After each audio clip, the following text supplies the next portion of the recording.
पुरुषार्थ प्रारंभ करते हैं। नेत्रों को बंद कर लीजिए और अपने शरीर का एहसास कीजिए। अपना शरीर मूर्तिक नहीं है, अमूर्तिक है और सुख स्वभावी है। उससे युक्त रहने से ही मुक्ति मिलती है, दुखों से, बंधन से। हर की शरण नहीं है।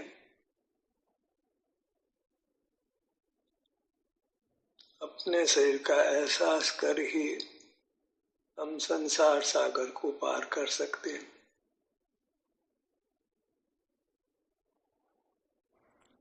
अब तक इस जन्म लेने से पूर्व तक हमने मुक्ति का पुरुषार्थ नहीं किया है।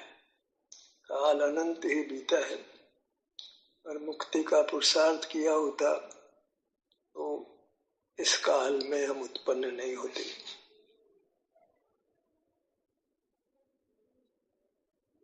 अभी सम्य ज्ञान प्राप्त नहीं किया, और अवसर सदाई है, हम सम्य ज्ञान प्राप्त कर सकते हैं। वह पर की शरण से नहीं होगा, अपने पास जाने से ही सम्य ज्ञान की प्राप्ति होती है। भागवत में हमने देशना सुनी है, और देशना का आचरण नहीं किया है। वह आचरण अपने अनुभव रूप है। मैं का जहाँ बोध होता है वही आप है। उस बोध का ही आश्रय कर हमें उससे युक्त रहना है। यह मैं का जो बोध है वह यथार्थ है। बिना देखते हुए, बिना सुनते हुए, बिना चखते हुए, बिना स्पर्श किए हुए, बिना सुनते हुए हमको ये मैं हूँ ऐसा एहसास होता है। मैं हूँ ऐसा एहसास होता है। निद्रा में भी मैं तो विद्यमान ही रहता है, यद्यपि अपना लक्ष्य नहीं होता है, लेकिन जो भी विकल्प होते हैं उसमें आप तो है ही। बिना अपने तो कोई विकल्प नहीं होता। निद्रा में ज्ञान होता है तो ज्ञान हमारे द्वारा ही किया जाता है। हम ही ज्ञान कर रहे होते हैं, भले बिना यत्न के करते हो, परिणमन तो हम ही करते हैं। हम तो विद्यमान रहते ही हैं, हर पर्याय में हम विद्यमान रहते हैं। इस पर लक्ष्य में अपनी विद्यमानता खो जाती है, होते हुए भी खो जाती है, हमारे लक्ष्य में नहीं आती है। और बिना अपने को लक्ष्य में लिए भी मोक्ष मार्ग नहीं होता। पर लक्ष्य में कदापि मोक्ष मार्ग नहीं होता है। भले आप साक्षात परमात्मा को ही होने के देख रहे हो, यदि भी परमात्मा तो कोई ज्ञान के विषय नहीं बनते, अमूर्त ज्ञान का विषय नहीं बनता है। और उनके साथ जो बद्ध मूर्त शरीर है वह ज्ञान का विषय बनता है, पर वह तो मूर्त का ही आश्रय है। उससे तो संसार यात्रा ही होती है। उद्गल संसार यात्रा का निमित्त है। उद्गल के बिना संसार यात्रा नहीं होती है, और हम तो उद्गल का आश्रय लगभग निरंतर ही करते रहते हैं। उद्गल में हमारा अमूर्त शरीर है, जिसको हम लक्ष्य में लेते हैं बाहर देखना बंद करके, तो बाहर का ज्ञान नहीं होता है, इस मूर्त शरीर का ज्ञान भी नहीं होता है। अकेला आप ही अनुभव में आता है। दो का अनुभव शुद्ध होगा, अकेला ही आप ही आता है तो एक अकेली वस्तु शुद्ध कहलाती है।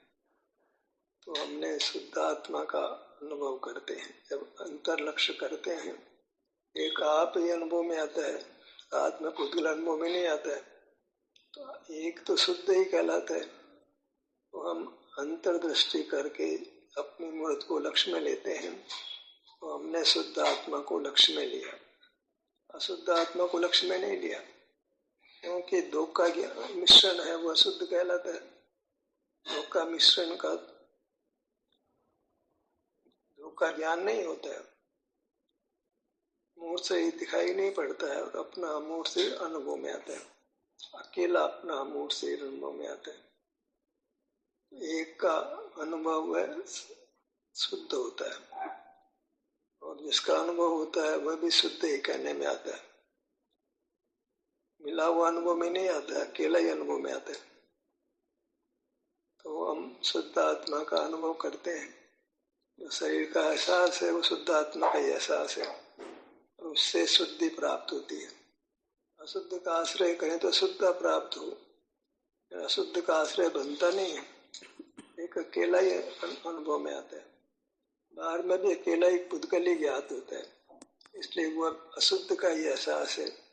पर का नाम अशुद्ध दूसरा है, पर का जानने में आता है तो नाना पदार्थ मिले हुए हैं, तो उसको शुद्ध आश्रय नहीं कर सकते।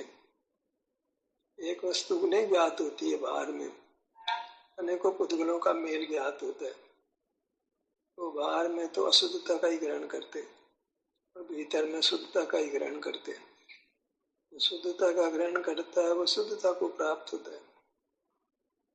हम शुद्ध होने के लिए शुद्ध वस्तु का अपनी मूर्त है जो अनुभव में आती है, ये लिए आती है, तो वह शुद्धता का आश्रय हुआ और उससे हमको शुद्धता मिलती है। तो उनको ये मनुष्य जन्म मिला है कोई संसार बढ़ाने के लिए नहीं मिला है, और थोड़े से जीव मनुष्य बन पाते हैं। देखें कितने एक इंद्रिय जीव है, कितने दो इंद्रिय, तीन इंद्रिय, चार इंद्रिय, असंगी है, पशु पक्षी है, मनुष्य तो अति अल्प है। बहुत थोड़े जीवों को अवसर मिलता है, कोई पुरुषार्थ से नहीं मिलता है, सहज ही मिल जाता है वेदना भोग करके, और कोई कारण तो है नहीं। असंगी दशा तक तो कोई शुभ उपयोग होने का अवसर भी नहीं है, तो समझ भी नहीं है, सब द्वेषों के पीछे दौड़ लगाता है, तो कभी भी वेदना को भोग करके कर्म की निर्जरा करके हम मनुष्य हो गए हैं। अब अवसर है कि हम मुक्ति की ओर कदम बढ़ाएं। एक एक समय कीमती है, एक एक समय हमने संसार नहीं बढ़ाना है, एक एक समय मुक्ति के नजदीक जाना है। जब तक अत्यंत अनिवार्य नहीं हो तब तक भयमुक्त नहीं रहना। भयमुक्ता भी बाह्य कार्यों के लिए करनी पड़ती है, उसमें भी हमें बाह्य कार्य को करते हुए भी हमें अपना एहसास करने का प्रयत्न करना। जब बाह्य कार्य नहीं कर रहे हैं तो बाह्य कार्य हाथ में नहीं पड़ा है, तब तो अपना अनुभव करना ही है। फिर तो कोई बहाना भी नहीं, कोई काम नहीं है, फिर भी एहसास नहीं करें तो हम बहाना नहीं बना सकते कि मेरे को टाइम नहीं है। काम नहीं है फिर अपना एहसास नहीं करें तो कोई बहाना भी नहीं है। अगर काम कर रहे हैं उसमें भी समय निकालना है। ऐसा नहीं होता किसी काम को करने के लिए पूरा 24 घंटे उसके सन्मुख रहना पड़ता है। बाह्य कामों करते हुए भी हम अपने शरीर का एहसास कर सकते हैं। निरंतर बाह्य जगत के साथ युक्त नहीं रहना पड़ता। बाह्य कामों को करते हुए, बाह्य कार्य को करते हुए भी अपने मुक्ति का पुरुषार्थ करना है। जब काम नहीं है तब तो करना ही है। ऐसे हमने कोई बहाना नहीं चलेगा कि हम तो बहुत काम है। ज्यादा काम नहीं रहता और काम के बीच में भी हम समय का अपना एहसास कर सकते हैं। बहाना बनाना अच्छी बात नहीं है। इसका मतलब यह है कि हमें मुक्ति की वांछा नहीं है, हम मुक्ति नहीं चाह रहे, मुक्ति के स्वरूप को नहीं जान रहे, मुक्ति के मार्ग को नहीं जान रहे। और हमको अब मुक्ति का मार्ग समझ आया है कि स्वाधीनता से मुक्ति होती है, स्व के आश्रय से होती है। पांव से मस्तक तक ये सब ये मैं हूँ ऐसा हमको अनुभव में अपनी वस्तु आई है, तो हमें उसका अनुभव करते हुए रहना। हमें अपनी खबर नहीं थी यह भी बहाना नहीं चल सकता है। सदा ही काम रहता है ये बहाना भी नहीं चल सकता है। पहले सदा काम रहता नहीं है, रहे भी कदाचित मान ले तो भी हमको बीच बीच में अपना अनुभव करना है। मनुष्य जन्म को वृथा नहीं गंवाना है, अपने को नहीं बोलना है। अपनी मूर्त जो परमात्मा रूप है, अकेली तो परमात्मा रूप ही हो, कहने में भी आती है। हम तो अकेले का ही अनुभव करते हैं, दो का अनुभव होता नहीं है। अनुभव तो खुद का ही होता है। एक आड़ में मूर्त का ज्ञान उस समय नहीं होता है। तो हम अकेले अपने मूर्त का अनुभव करें, प्रतिपल करें, काम आ पड़े तो भी बीच बीच में करें, तो हम मुक्ति के अधिकारी हो सकते हैं। अगर बहाना ही बनाते हैं तो इसका तात्पर्य है कि हमें मुक्ति की चाह पैदा नहीं हुई है, हम संसार से भयभीत नहीं हुए।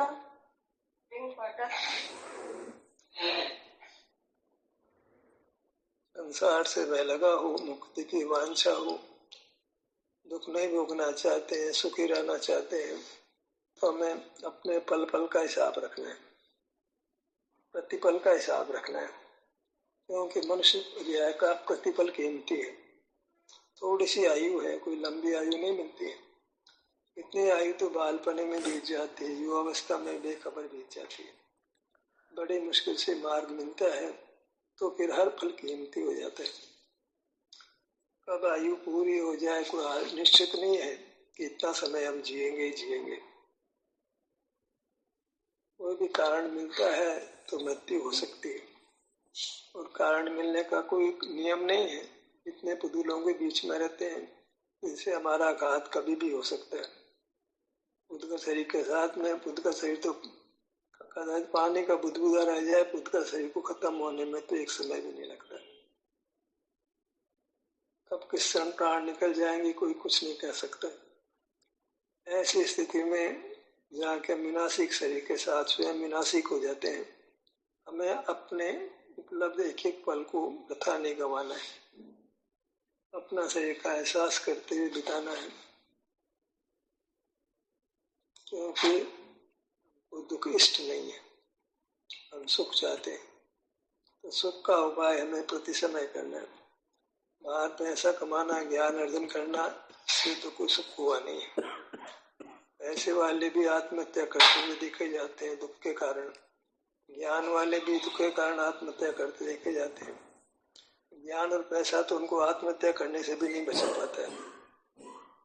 पैसा और ज्ञान कोई मुक्ति का साधन नहीं है।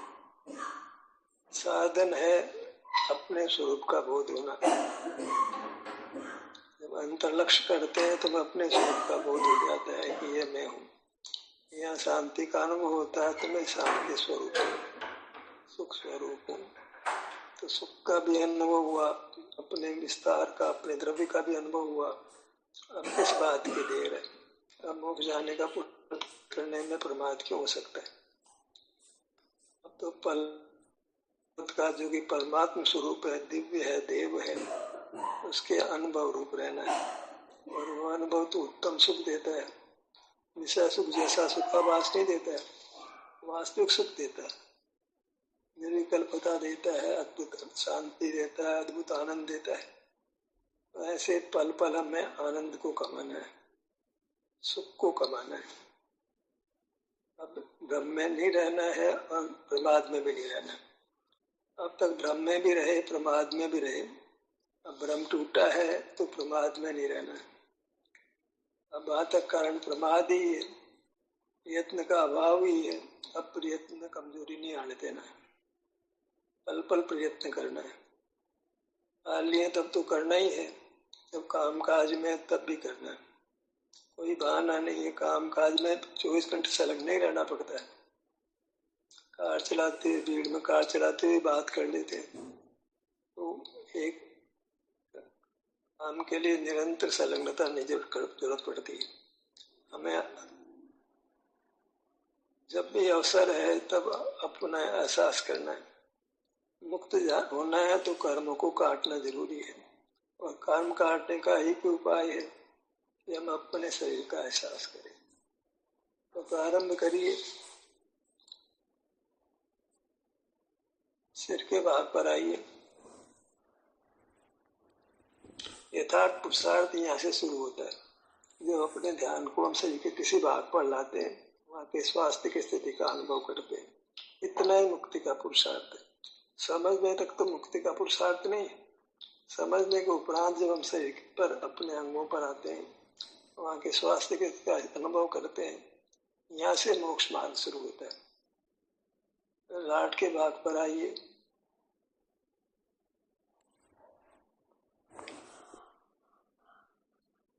और ये कठिन भी नहीं है, बहाना नहीं बना सकते हैं कि साहब बहुत कठिन है, हम अपने शरीर पर अपनी वस्तु है, अपने से वस्तु के समीप आना है, वो कठिन नहीं है। बहाना नहीं बना सकते कि साहब बहुत कठिन है। कहना तो है कि बहुत सरल है। लाट का भाग बच्चे को ही पूछे कि आप कैसे हो, तो अनुभव करके बता देता है मैं अच्छा हूँ। इतना सुगम है मोक्ष मार्ग। हम कैसे हैं ऐसा तो ये तो करना हमको अनुभव में, इसका नाम मोक्ष मार्ग है। मैं कैसा हूँ, अब एमआई मैं कैसा हूँ, मेरा स्वास्थ्य कैसा है, मेरे शरीर में कैसा अनुभव हो रहा है सुख दुख का, ये तो कर सकता है, कोई भी कर सकता है। इतना सही तो सरल मोक्ष का मार्ग है जो हमको करना है। बाहर की रुचि टूट गई है, बाहर में सुख का भ्रम टूट गया है, तो ये एहसास फिर अपने आप होने लगता है। क्योंकि बाहर में शरण है नहीं, तुझे भीतर जो एहसास होता है उसको हम मंजूर करते हैं। बाहर तो नहीं रहना, तो बाहर तो सुख नहीं है, बाहर तो कोई अवसर भी नहीं है सुख होने का। कोई अवसर है तो आंख बंद कर शरीर का एहसास करने से ही होगा, तभी भ्रांति मिटेगी, तभी स्वरूप में लीनता होगी, मगनता होगी। गुरु मध्य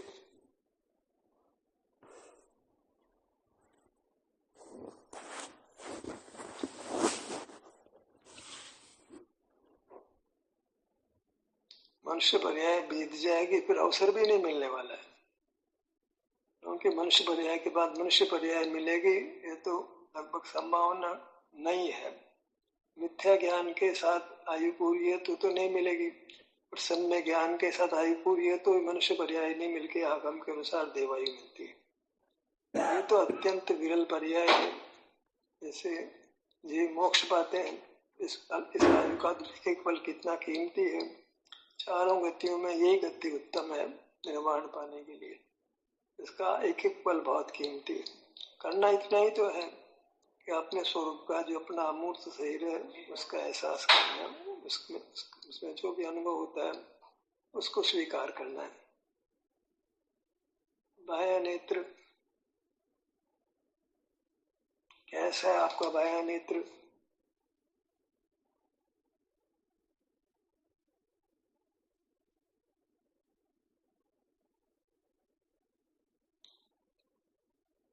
दाया नेत्र,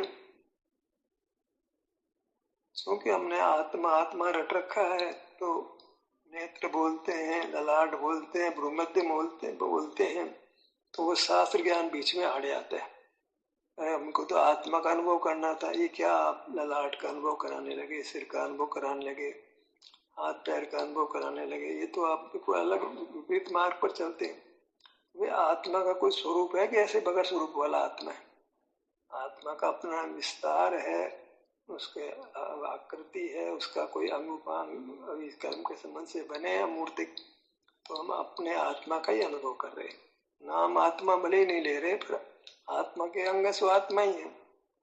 हाथ पैर आत्मा के भी अंग होते हैं, हाथ पैर भूतगल के भी होते हैं। हम जो हाथ पैर की चर्चा करते हैं वो आत्मा के हाथ पैर की कर रहे हैं। हर बार आत्मा तो नहीं बोला जा सकता है, उसे कुछ समझ में भी नहीं आता है। आत्मा को तो व्यंजन पर्याय अर्थ पर्याय के माध्यम से समझना पड़ता है। बाह्य नेत्र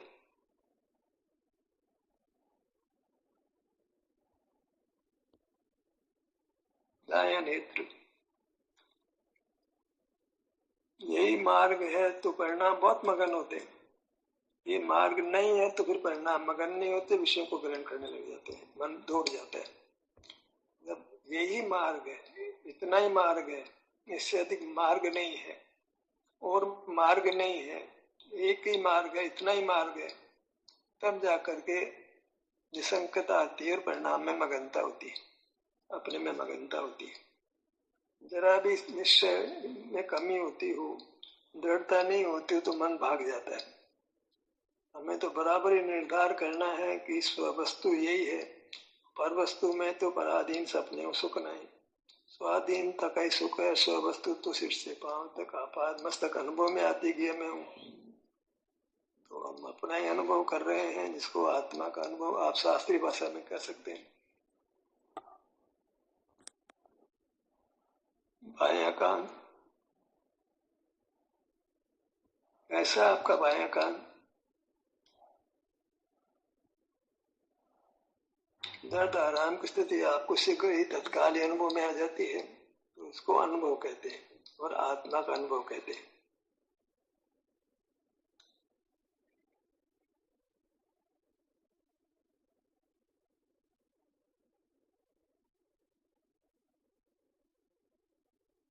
दायां कान ये वही अनुष्ठान है जो अब तक मुक्त हो गए उन्होंने किया है। जो इस जन्म में मुक्त होंगे वह भी ये अनुष्ठान कर रहे हैं, आगे मुक्त होंगे वे भी ये अनुष्ठान करके मुक्त होंगे, क्योंकि मार्ग इतना ही है, इससे एक कदम कम ज्यादा नहीं है।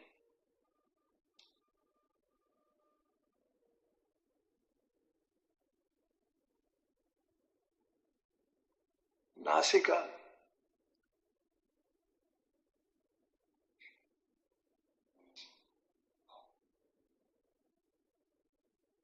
मगनता होती है, विश्वास होता है तो मगनता होती है। मुनि मगन, मुनि नगन, निज में मगन। तो आप मुनि बनने की भावना है, परमात्मा होने की भावना है, तो अपने अंग उपांगों में परिणाम को मगन करो। मगनता हो ही जाती है, जब सुख बुद्धि होती है तो मगनता हो ही जाती है। पशु पक्षी भी भोजन कर रहे होते हैं, तो कोई उनको भोजन से हटाए तो वो भोजन को छोड़ते नहीं, भोजन को लेके भागते। ऐसा भोजन में परिणाम मगन होते। ऐसे वो तो भोजन में सुख नहीं है तो परिणाम मगन होते हैं। यहाँ तो वास्तव में सुख है, वहां तो सुख का भ्रम है। ये वास्तव में सुख है, सच्चा सुख है, उत्तम सुख है, अतीन्द्रिय सुख है।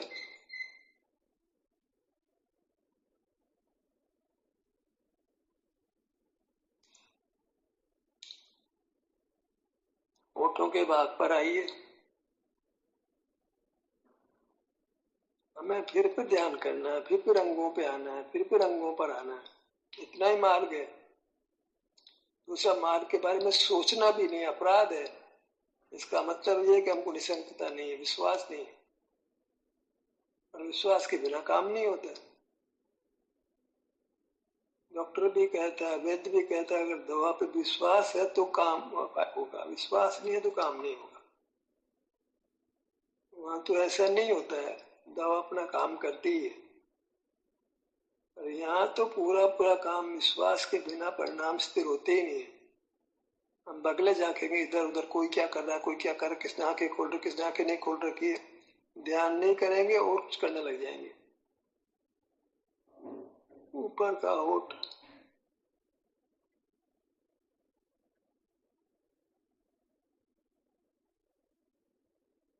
निचला होठ, ये शरीर अत्यंत विनाशी है, कब खत्म हो जाएगा तो अपनी पर्याय मनुष्य पर्याय चली जाएगी। इसलिए अपनी आयु का विश्वास नहीं करना। और जी लूंगा, आगे कर लूंगा, ऐसा बहाना नहीं करना। 1 घंटे बाद कर लूंगा, ये भी नहीं चलेगा।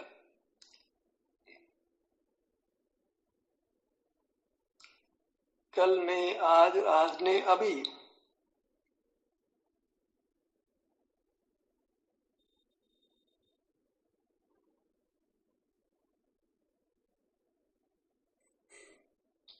ऊपर की दंत पंक्ति,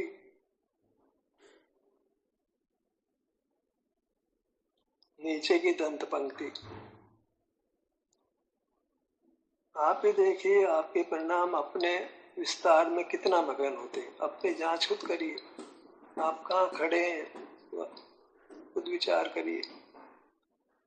इतने प्रमाद में कितना पुरुषार्थ पड़ रहा है, ये परिणामों की मगनता से पता लग जाता है।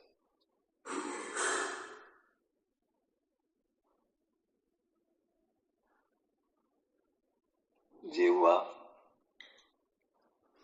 मतलब और सुहाव ही नहीं, इससे पता लगता है।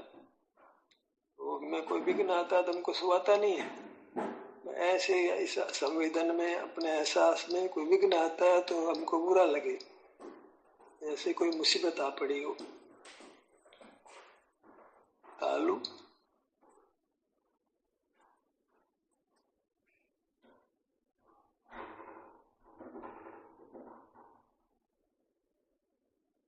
कंठ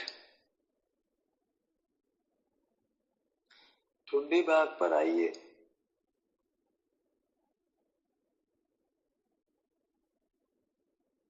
बाएं गाल, दाएं गाल,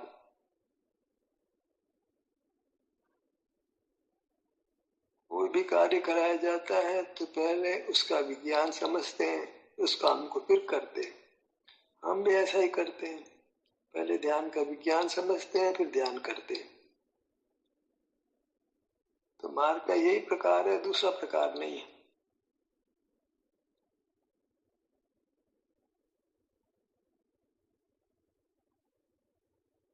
बाएं गाल,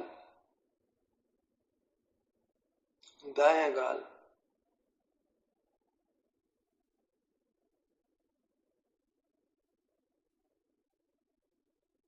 गर्दन का भाग,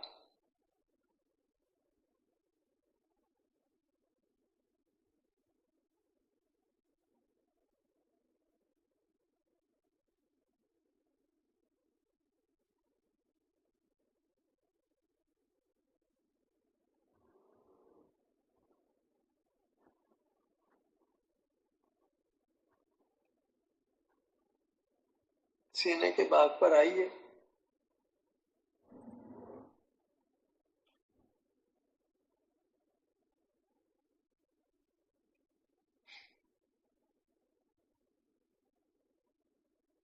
अभ्यास करने से हमारा उपयोग ठहरता है, मन अपने में ठहरते हैं।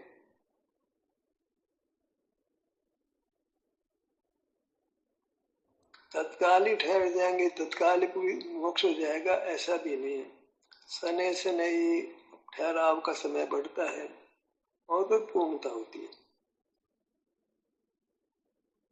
हृदय स्थान,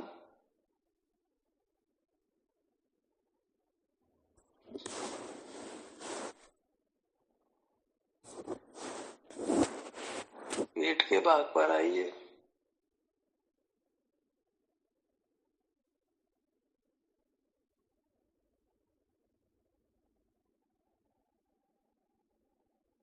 ऐसा है आपका पेट, कैसा एहसास हो रहा है, कितने स्वस्थ है आप,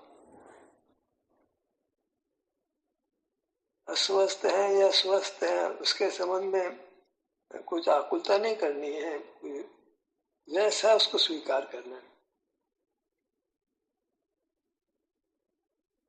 कर्ता भाव में खड़े नहीं होना है, हमें तो बस अपनी वस्तु को लक्ष्य में लेना है, इतना ही कर्तव्य है। कोई विकल्प करने की गुंजाइश नहीं है, कोई इसके अलावा प्रयत्न करने की आवश्यकता नहीं है।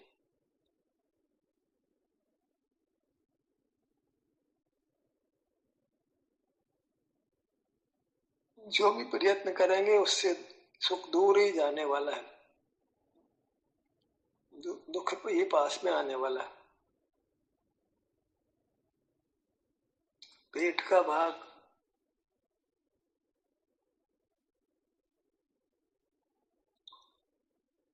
दोनों पैर, दोनों भुजाएं, ये मूर्ति परमात्मा की मूर्ति है। इस प्रकार परमात्मा दर्शन करिए, निसंक होकर के हमने परमात्मा का दर्शन किया है, देव दर्शन किया है, जो निर्वाण का कारण है। ध्यान कैसे यही समाप्त होता है। आपकी सहभागिता के लिए धन्यवाद।